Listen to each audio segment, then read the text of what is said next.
Hey YouTube, so today I'm going to talk about white stripes and my enclosure for them. Um, these spikies, like every other spiky, they don't really burrow in the substrate, so you don't really need that deep of a substrate. If we look here, you can see the substrate's not that deep. This right here is charcoal, so I have a layer of charcoal all down here, and then the substrate. So, and then moss. This is just some mesh for them not to go down. And so I'll wet this, pour water along the sides, it drips down and then fills this up. Helps keep the enclosure humid. And then also for these sort of acrylic enclosures, if you look at the top, there's a lot of holes. So I custom cut these and then acrylic glue it on top so it limits the amount of airflow that's going through the enclosure, because all of these side vents are plenty. Probably actually, could do without some of these, which you can hot glue them, or I've done this to some of my enclosures. I've cut out little strips of acrylic and then acrylic glued it. But other enclosures, because I didn't have those strips available at the time, I just hot glue, put a little bit of hot glue in each hole, and that closes it up. I don't have any isopods that have really escaped, because I find that these acrylic enclosures, they don't, it's like harder for them to escape. Like I'll see some that might be like here, but that's about as far as they get, and they'll drop down. So as far as like moss, I would say like a fifth of it is moss, and then the rest of it is pretty much leaves and then some cork bark. So you'll see a lot of these guys right now on the moss, and that's because I sprinkled some pea powder, which I'll link down below, as well as I'll link the enclosure down below. But I sprinkled some pea powder, which is that white stuff, and they really like it. So, when I start to see just a few of them on the moss, I'll sprinkle more powder, and then a lot of them show up. So you can kind of see, if you go down in there, there's even more. So it's kind of cool because this is the front, and this is what faces me, so I can see them all chilling on the moss. And like I said, when I put that pea powder down, a lot of them are on this moss, eating away at that protein powder. So the rest of the enclosure, like I said, just all leaves at the base. And then I have some cork bark for them to go on. There's some limestone that they can also go on and eat away at, quote unquote. There's some cuttle bone. They don't really seem to eat away at the cuttle bone like as much as my pandas. And sadly enough, there is a either that's a molt or a dead spiky. I honestly can't tell. This poor guy is having trouble getting up. Don't worry, he'll be okay. But anyway, this is the cork bark.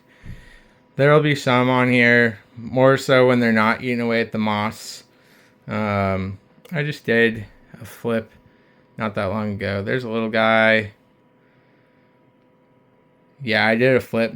There's some other little guys right there, like babies. So I would say with the spikies, like most spikies, they breed pretty slow. So I started out with 10. Honestly, I don't know how long I've had this.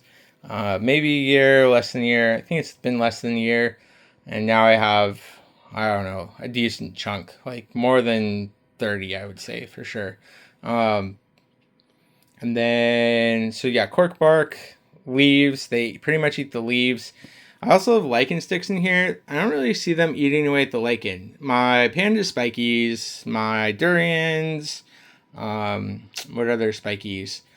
Like white ivories, all of those have eaten away at the lichen. My ember bees, all kinds of isopods have eaten away. But these guys don't really seem to eat away too much at the lichen. Like this has been here for a while, and this has stayed like this. They haven't eaten away at this at all, which is what I was, thinking they would do. Like that way they could have a place to hide. If we do a little flip, there's a lot. They probably transferred from there to here. Yeah, there's some white stripes, little babies, adults, teenagers, like the whole kit and caboodle. But yeah, I was thinking that they would like go on the other side of this and eat away at it. And then I have some dragonwood in there. My concept for the dragonwood was it kind of acted as a cave for them because they could go in and out. Let's see if I can flip around. You know, kind of lets them go in and out between like the leaves to eat away at. But it was more or less like a fun thing for them. That's not as heavy. Like this dragonwood does not weigh nearly as much as this limestone. So that was the concept behind the dragonwood. Kind of replicates a cave for them. But yeah, that's my enclosure for the white stripes. I keep it humid in there.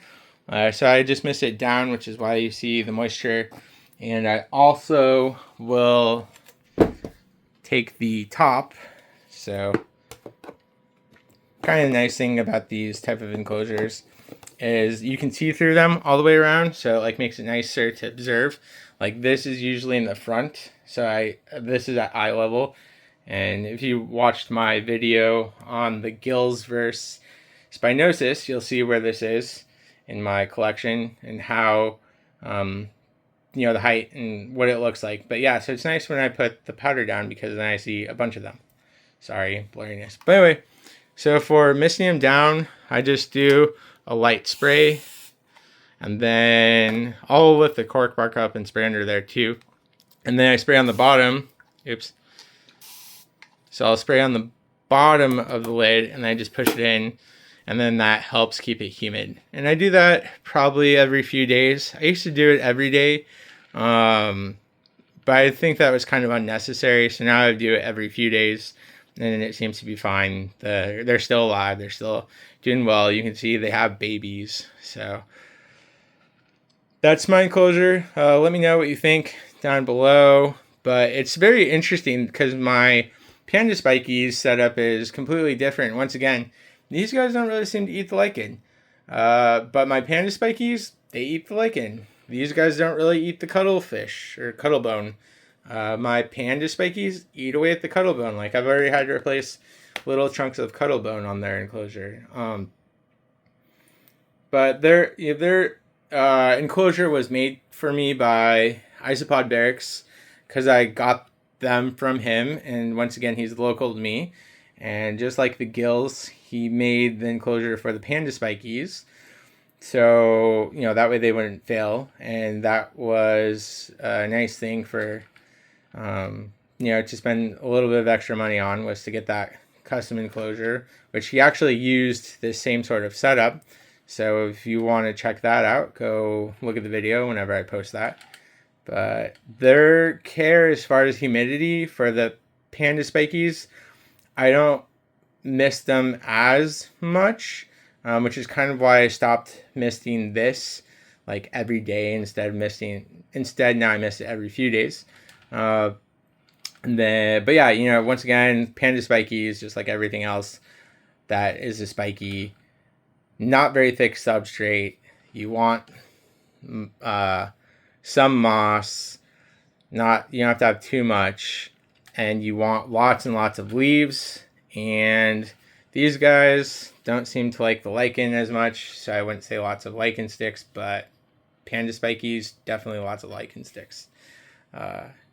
Yep, that's all I got. Thanks, YouTube, for watching. And I'll see you at the next one. So that's all I have for the white stripes. Their care doesn't seem to really be too bad. I haven't really replaced the leaves that often. The powder I put in there every few days. You know, once I start seeing them not hanging out in the moss so much anymore, I'll put new powder down. But that's not necessarily a requirement. And then misting them, I mist them every few days.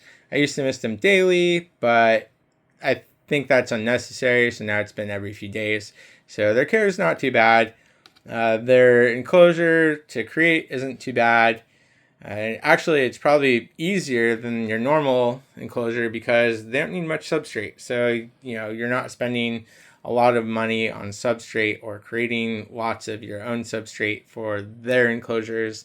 It's pretty minimal, the space in there, because they are kind of smaller, on the smaller side. So their space requirements aren't that great. Their what they eat isn't that great. Like, you don't have to have much in there. It's just pretty much leaves. So let me know if you have any questions. I'll probably make a video comparing these and my panda spikies. Once I've made a panda spiky video, that'll probably be the next one. And when that's done, I'll link it down below. But let me know if you have any questions. If there's anything you feel I didn't cover with these that you would like to know. Thanks for watching. I'll catch you at the next one.